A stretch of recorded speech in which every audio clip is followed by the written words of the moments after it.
Are you working a 9 to 5 where you feel like you're not making enough income, you don't have control over your time, and you're getting really stressed out? Well, in this video, I'm going to share with you why you'll be happier as a real estate entrepreneur than you are at your 9 to 5 job. Let's talk about it.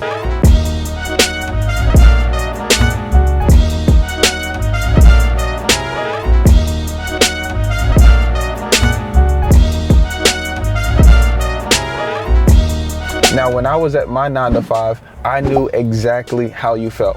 Just so you can understand, I actually quit college. I dropped out of college so I can start selling cars, and I was making $65,000 to $80,000 a year. And at that time, that was great for me. I thought that was all I needed. You know, I felt like because I was making more than my professors, I'll just drop out of school and I'll enter into this job. Not too long after I started working at the car dealership, I realized that because we were in a sales environment, because I was working for someone else, on the days that were good for selling, holidays, teacher work days, weekends, that this led me into a circle of lost time. Meaning, like my auntie, she had got nominated to become a judge. Matter of fact, she was nominated to become the first black female judge in Iowa, but I had to work.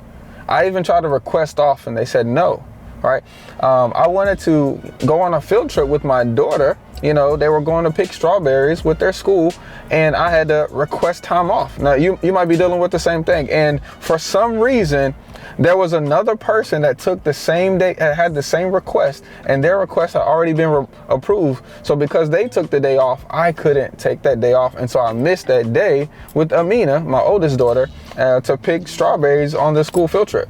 So it seemed like it was such an awesome thing going into this new position. And I'm definitely grateful for all the things that I learned about sales and all the people that I met and the leadership that I was under at the time, but that time restraint, and then also the lack of money, because when you're only getting paid once a week and there's 365 days out of the year, but yet you only got paid 54 times, that money kind of goes fast.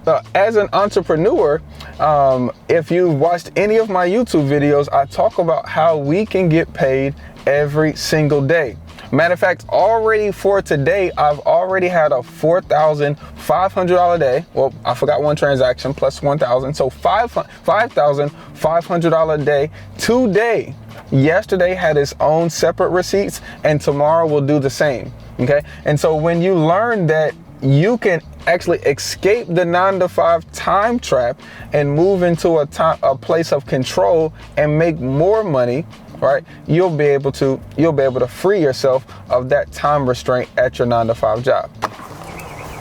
Now, at my 9 to 5 job, one of the things that I hated was feeling like I didn't make enough money. Okay, now in car sales, it kind of solved the problem for me, and I thought it was going to do it for me. Now, what I mean is, most people are, $10 an hour, or $20 an hour, $30 an hour, and you get a set amount of hours that you work. You work 25 hours a week, or you work 40 hours a week, and so whatever that math is, your hourly wage times the amount of hours that you work equals your weekly pay. Okay, that's how much you get paid. You're not gonna get paid lower, you're not gonna get paid more. That's what you get paid.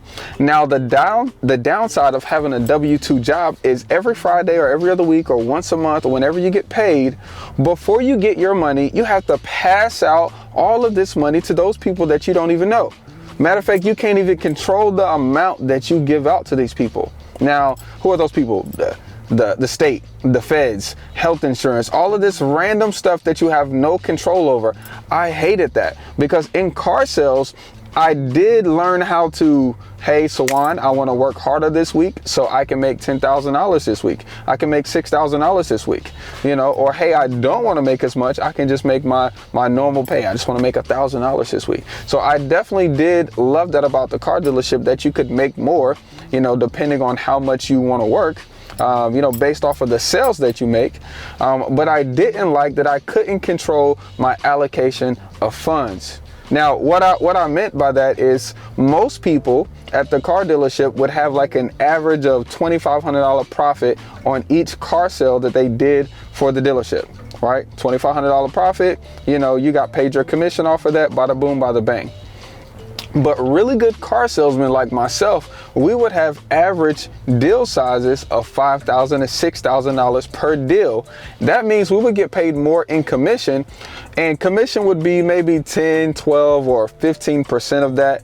But the rest of those funds out of your $6,000 profit to the dealership, you couldn't control.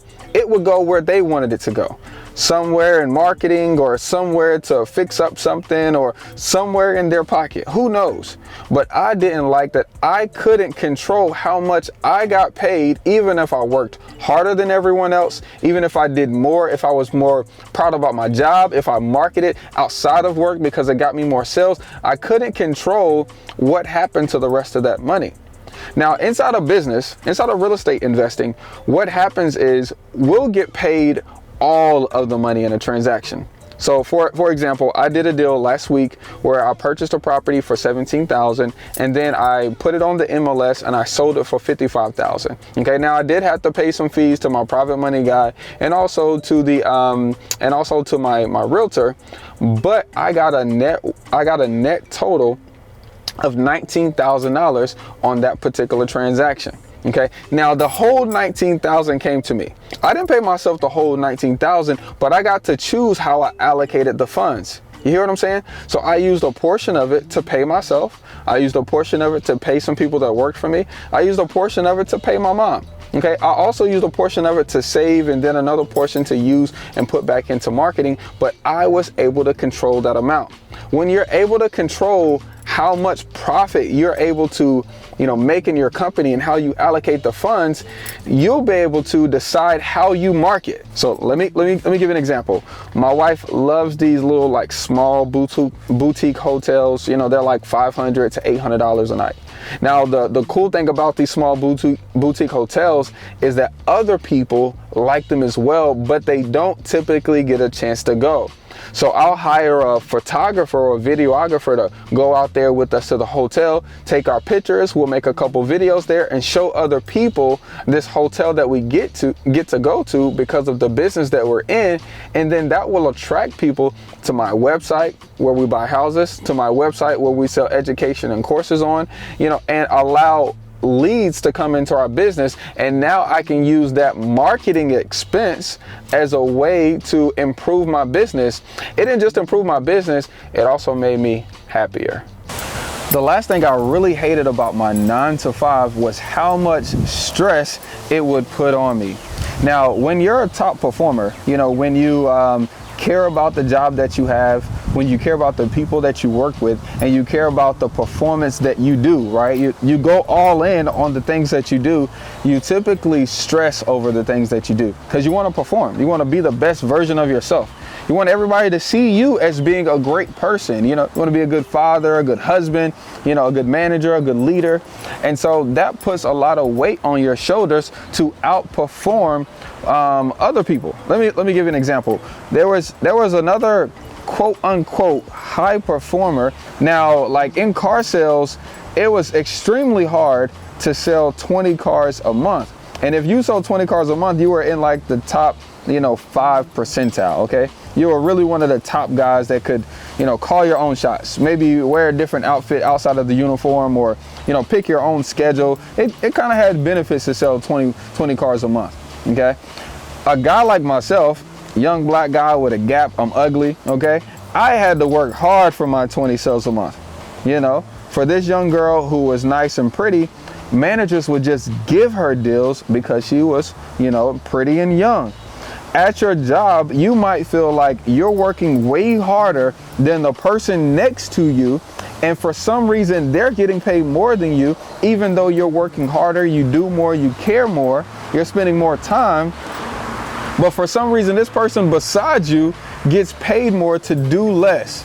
And that's one thing that I hated. Okay, I hated that about the car dealership because I would stress over it. I would internalize what the sellers would tell me. I would internalize what the manager would give me, and then that would completely ruin my day, you know, or inspire my day. Honestly, sometimes it would inspire me for sure, you know, but it would really put a burden over me.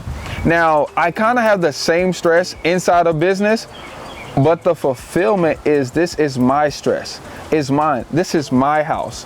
I'm not stressing because someone put that on me and now I feel like I have to perform for that other person and now I'm looking for gratification from someone else.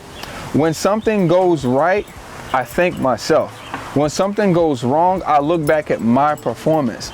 And inside of, your business, your life, when you don't need somebody else's gratification to become happy, you will naturally become a better person, on the regular, just because it makes you feel good, but you'll also become happier in the things that you're doing in life because you did it. Things don't happen to me, things happen because of me. And I really love that about entrepreneurship. Now, if you've been on the fence, right? If you feel like, you're running up on a lack of money at your 9-to-5 job, they're restricting your time and it's causing you a bunch of stress, I encourage you to find the time to learn a skill inside of real estate investing and learn how to replace your income. Not to necessarily leave your job like I did. Maybe you just want to replace your income so you can turn that $50,000 into $100,000 for the year. Or maybe you do want to leave your 9-to-5 job and become a full-time real estate investor, that does whatever kind of numbers you want to do and buys the things that you want to buy and spend the time that you want to spend with the people you want to spend it with. I invite you to become a real estate investor. See you guys on the next one. Peace.